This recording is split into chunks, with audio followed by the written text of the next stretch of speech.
bersifat general. Jadi kalau ada hewan kucing tabrak, bantuin dibantu. kubur. Ya, Jadi maksudnya kebiasaan-kebiasaan baik ini akan mengubur kebiasaan buruknya gitu. Betul ya? sekali. Kebiasaan baiknya akan menghilangkan rasa dendam. Kebiasaan buruk Akan dendamnya. kebiasaan yang baik ini akan numbuhin kayak benih gitu cinta kasih. Jadi kayak lama-lama dia kayak ya buat apa sih gue dendam-dendam gitu. Kayak numbuh cinta. Saya mau tahu dulu Roy, korbannya udah banyak ya? Korban untuk saat ini udah banyak. Yang perempuan-perempuan itu? Perempuan-perempuan sudah banyak. Berapa orang dia? Kalau dikatakan 30 itu lebih. Wow. Itu semuanya sih harusnya mereka cuma Kadang kalau misalkan dia masih batas nalar untuk menghina atau mencaci saya, itu saya mungkin masih bisa maafkan. Kecuali kalau dia udah menjatuhkan saya, layaknya saya seorang sampah diinjak-injak. Itu baru korban saya. kalau misalnya tentang api juga pasti tidak terbakar dong ya. Tentang api, waktu itu saya belum lama, saya main yang namanya itu rokok. Rokok sama bara. Oke. Bara sate. Bara api. Bara sate. Bara sate. Bara api itu, Hmm. saya mainin waktu itu di situ karena ajang silaturahmi perkumpulan, terus kita main lagi. Tapi sekarang bisa ada lilin di sini kemudian mati pakai tangan. Oke, boleh, silakan. Maksud saya. Tapi saya sekali lagi tidak menguji ya. Iya. Boleh saya minta dupa juga? Dupa.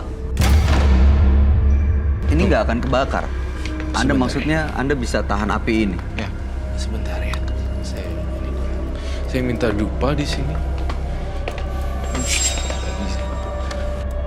Ini bukan main magic atau apapun. Mainkan untuk seperti ini. Oke. Asli. Oke. Nanti yang dupa. Oke, baik. Nah, ini untuk dupanya sendiri. Dupa juga. Tunggu ya, pelan-pelan. Ini buat apa? Bisa diapain? Saya juga kurang paham tentang ini. Tunggu sebentar, pelan-pelan ya. Saya kembali ke tempat duduk saya baru saya. Sabar, bentar. Sebentar. Karena permintaan dari teman-teman ya. Mungkin kalau lilin hanya biasa ya. Kalau misalnya di sini ada bara pun saya mainkan bara. Jadi ini dupa. Ya, saya tempelkan. Karena saya di masker, tadinya ini pengen saya matikan pakai lidah saya. Boleh? Bisa pakai lidah? Gak usah, gak usah. Kamu tuh kalau punya ilmu bangga ya. Saya bukannya bangga di sini. Saya mau balas dendam-dendam saya sama teman-teman saya.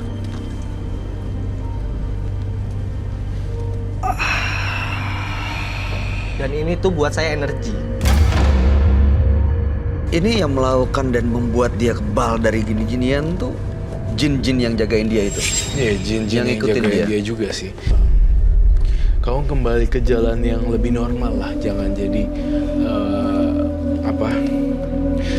Kan kalau normal, kalau paranormal tidak di atas normal ya. Para itu di atas normal. Jadi jadilah normal, tidak paranormal seperti itu. Karena saya lihat kamu tuh masih muda, jadi emosinya masih kayak gini. Belum stabil ya. Belum stabil. Jadi kalau misalnya masih muda, ntar pelan-pelan udah lama udah kamu punya kekuatan seperti ini, terus digunain untuk nolongin orang, kayak saya rasa bagus.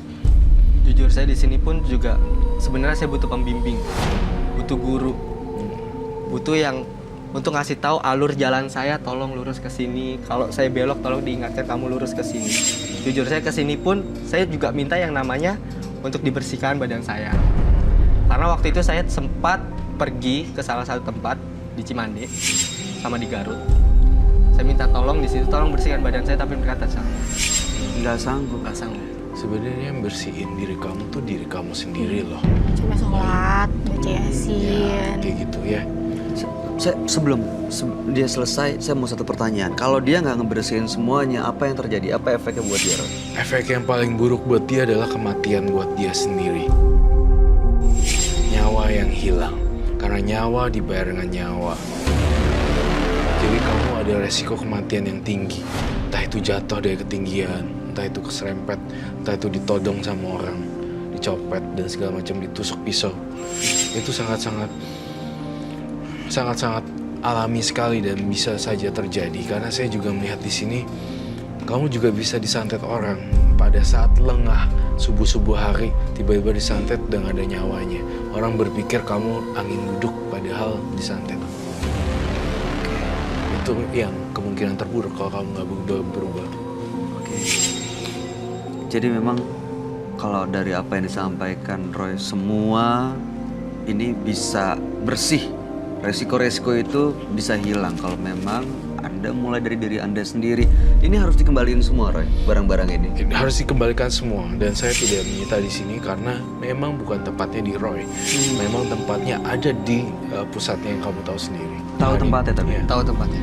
Roy Kiyoshi tidak akan menyita itu semua karena memang tempatnya asalnya di situ, di area selatan sana.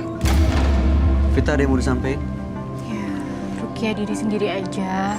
Banyakin sholat 5 waktu, Yasin berkali-kali.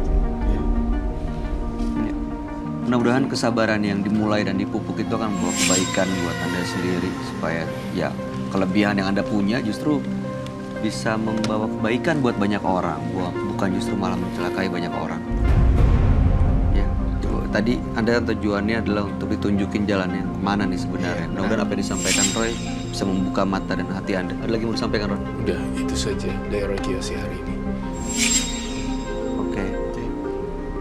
Terima kasih juga atas pencerahan Kak Roy. Makasih juga. Karena di sini mungkin saya sambil silaturahmi. Oke. Tolong juga dibimbing jalannya. Karena saya di sini memang saya dikucilkan sama teman-teman ataupun orang-orang lain yang di sini. Mudah-mudahan kedepannya kalau emang sudah mulai berlaku dan bersikap baik, nggak akan dikucilin lagi. Nggak apa-apa Punya dikucilin. binatang peliharaan? Kalau binatang peliharaan waktu itu saya miara tokek, Aha. burung hantu, Mhm. ular, Mhm. dan burung kayak lovebird. Ada burung juga, mungkin ada baiknya itu dilepasin kali ya, Roy, ya, ke alam Iya, lepas gitu. Iya, Itu kan salah satu nilai kebaikan juga kan. betul. Oke. Kalau begitu Mas Ipung, terima kasih banyak sudah berbagi cerita di Menembus Mata Batin. Mudah-mudahan cerita Anda bisa menjadi pelajaran dan inspirasi buat kita semua. Anda boleh meninggalkan studio. Terima kasih ya.